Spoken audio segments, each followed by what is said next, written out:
To be human is to strive to be God. Jean-Paul Sartre. No, this isn't right. Let me start again. I'm Alexander Gray, and tonight something's been haunting my thoughts. Have you ever caught yourself, late at night, imagining what it would be like to have absolute control? To shape reality with a mere thought. To know everything. To understand everything. To be everything.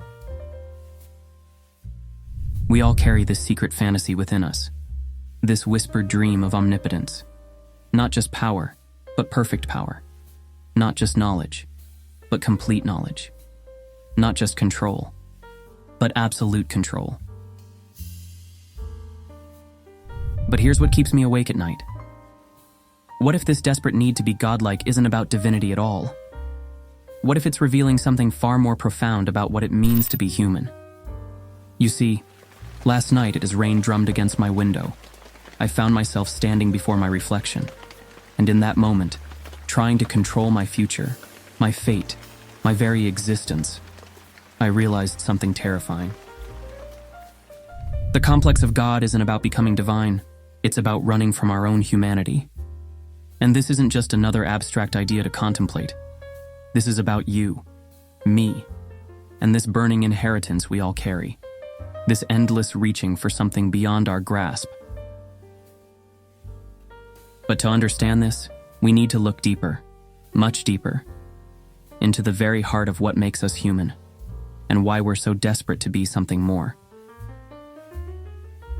Think about how desperately we try to control everything, every detail of our lives, every outcome, every possibility. We plan and plan and plan, as if somehow perfect preparation could lead to perfect results. But here's the truth that shakes me to my core. The more we try to control, the more we realize how little we actually control. It's like trying to hold water in our hands. The tighter we grip, the more it slips through our fingers. Let me tell you about something that happened to me last week. I had everything planned perfectly, every minute scheduled, every detail arranged, a masterpiece of control.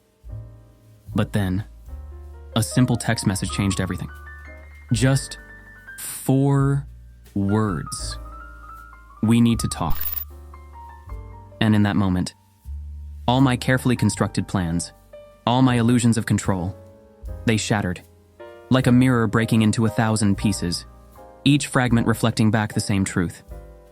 You see, this is the first paradox of the God complex. The more divine control we seek, the more human chaos we create.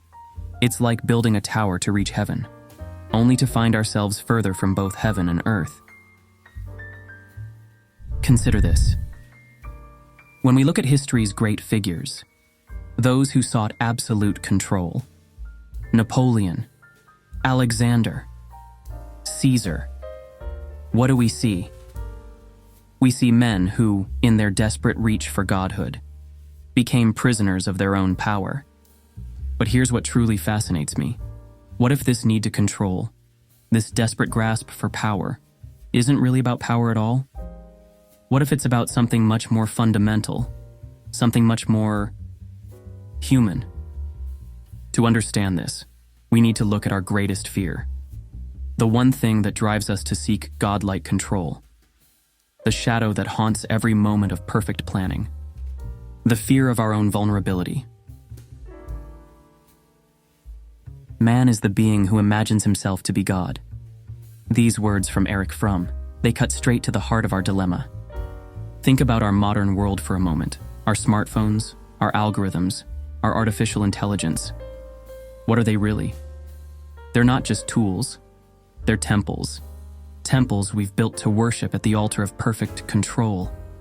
Every notification, every prediction, every recommendation, they whisper the same seductive promise. You can know everything. You can see everything. You can be everything. Look at your phone for a moment. Really look at it. This small rectangle of glass and metal.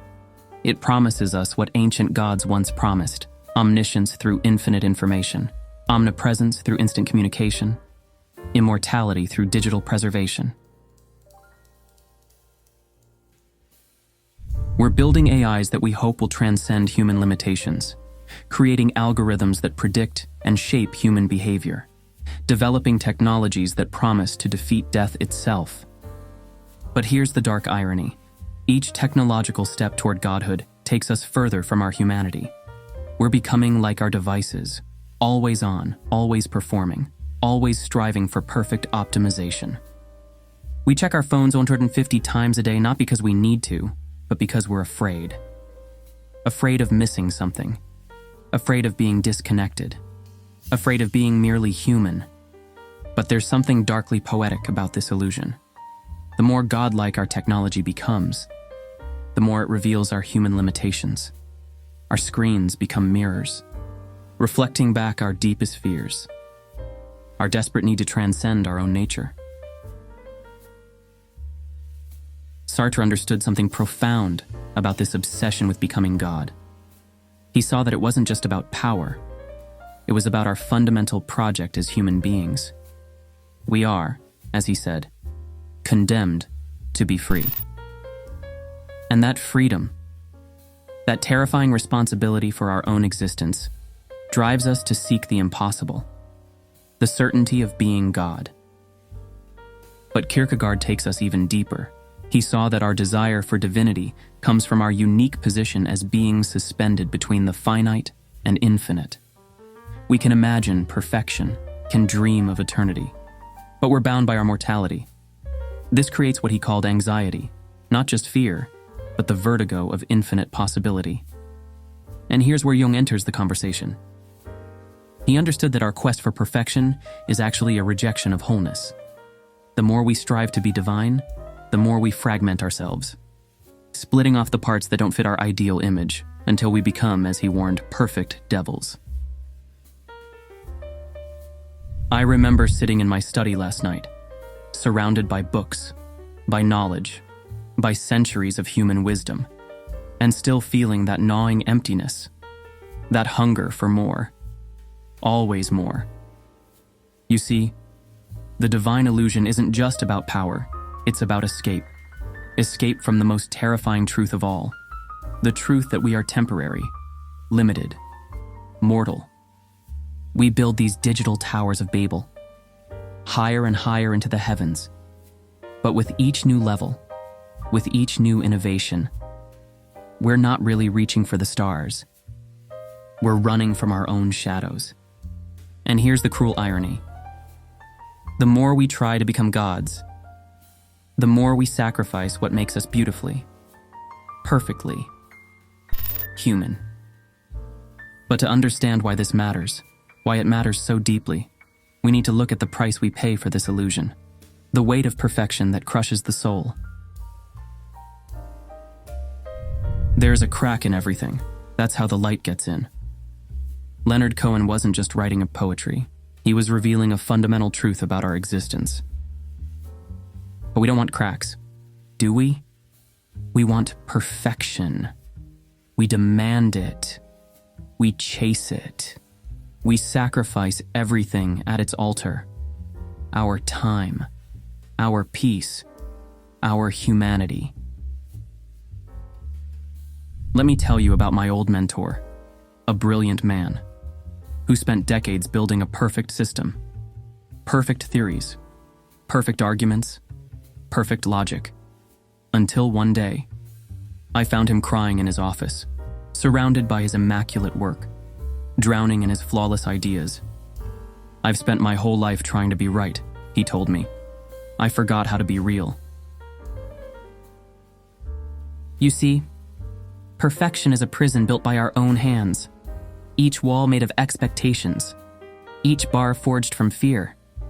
We become our own guards, our own inmates, our own executioners. When was the last time you felt truly free? Not perfect, not controlled, just alive. When was the last time you allowed yourself to be gloriously, catastrophically, human. The God complex whispers that imperfection is weakness, that vulnerability is failure, that uncertainty is defeat. But what if? What if these aren't our flaws at all? What if they're our greatest gifts? In our desperate quest for divine perfection, we've built ourselves a paradise. But here's the terrible truth.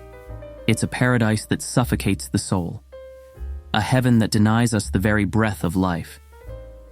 And this brings us to the heart of our dilemma, the question that haunts every moment of our perfect imprisonment.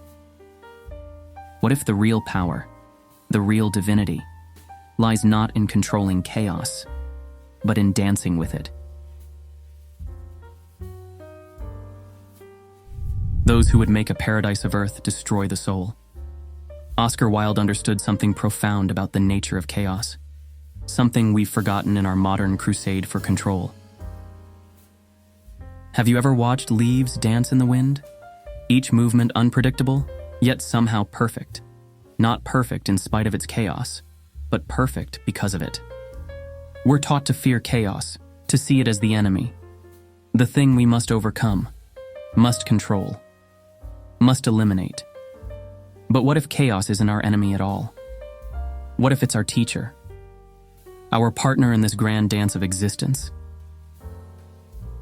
I remember the exact moment this hit me. I was standing in the rain. Everything in my life was falling apart. My plans, my certainties, my carefully constructed world. All of it washing away in the downpour. And then, something strange happened.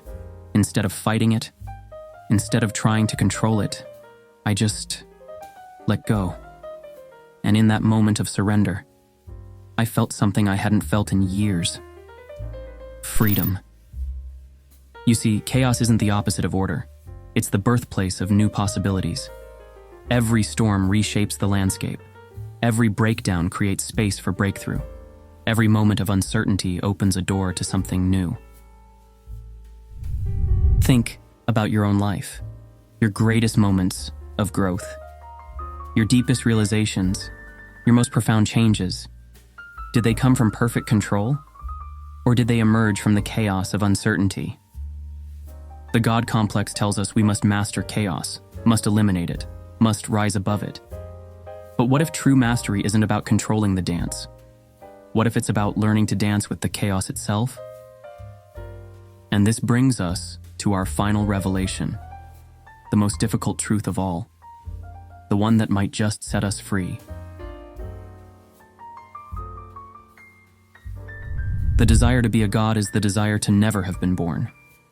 Cioran wrote these words, not as a condemnation, but as an invitation to something more profound than divinity. Think about it. Gods don't bleed.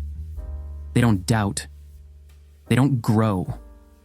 They don't transform. They exist in perfect, unchanging, eternal stasis. But is that really what we want? What if our imperfections, our uncertainties, and our struggles aren't defects to be corrected? What if they're gifts to be embraced? The very things that make our existence meaningful. I look at my own scars, both visible and invisible, each one a story, each one a lesson, each one a reminder that I'm beautifully, imperfectly, alive. They're not signs of failure. They're marks of a life fully lived. You see, the greatest irony of the God complex is this. In our desperate attempt to transcend our humanity, we end up denying ourselves the very thing that makes life worth living, the ability to change, to grow, to feel, to connect. Gods don't know the exquisite pain of love, the sweet ache of growth, the profound beauty of vulnerability. They don't know what it means to fall, to rise, to transform. Perhaps, just perhaps, the real divinity isn't in perfect control. It's in perfect surrender, not to chaos, not to order, but to the magnificent truth of who we really are. So here's my invitation to you. Stop trying to be a god. Be something far more extraordinary. Be human. Gloriously, catastrophically, magnificently human. Because in the end, the complex of God isn't our destiny. It's just the shadow we cast when we stand in our own light. And maybe, just maybe, that's the greatest liberation of all. You know, sitting here tonight, something occurs to me. Maybe the gods envy us, not for our power, but for our vulnerability, our ability to change, to grow, to create meaning where none existed. So tonight, as the rain stops and the shadows settle, I'll leave you with this. Stop trying to be a god. Start being human, because that's where the real magic lies. I'm Alexander Gray, and this has been The Complex of God.